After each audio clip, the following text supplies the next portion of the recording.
8:50 is the time, and the AIDS quilt was on display over the weekend in Golden Gate Park. Around 3,000 panels spread across Robin Williams Meadow, sharing the stories of those who have died of the virus. And KRON 4's Rob Nesbitt takes a closer look at the largest community art project in history.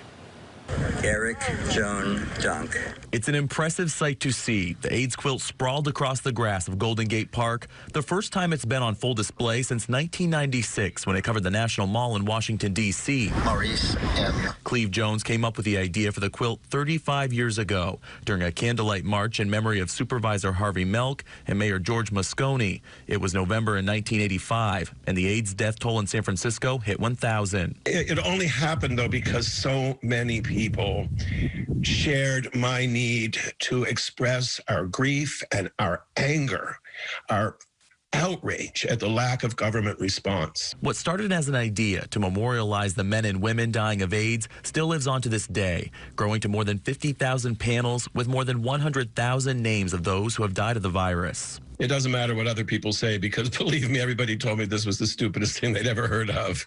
And, you know, it went on to become one of the world's largest community arts project in history. The quilt is overseen by the National AIDS Memorial, weighing roughly 54 tons and growing. I have some red thread. For its 35th anniversary, quilt volunteers like Michael Bongiorni and Joni Juster gathered once a week in San Francisco's Castro district to help create new panels and repair old ones. They use hot glue. Michael has had to go through the emotions of making a panel for a friend several times, like the one covered in pink tulle for his friend James. He was one of those people that was so smart, but he also, nothing stopped him, and he would step over the bounds. Each time the quilt is taken out of storage and displayed, there's a reading of names. Jerry James Hamilton. People are able to see the lives represented and hear who they were over the loudspeaker. And when you add that name, your emotions explode. Paul Heimbrook. 35 years since the first panel was created, and there's still activism being done by the founders of the AIDS Memorial Quilt and those who carry on its mission. The group is shedding light on how HIV and AIDS affects people of color and other minorities who don't have access to life-saving medications. Healthcare should be for everyone. And knowledge is the first step.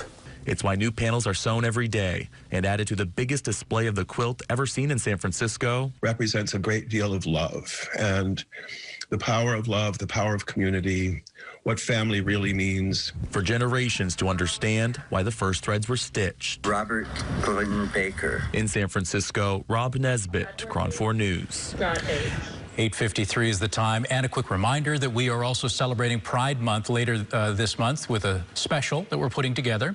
It's entitled Love Will Keep Us Together, and it's hosted by our own John Schrabel and KRON 4's Taylor Bisacki. You can see it there. It airs Thursday, June 23rd at 6:30 p.m. Please join us for it. We'll be right back.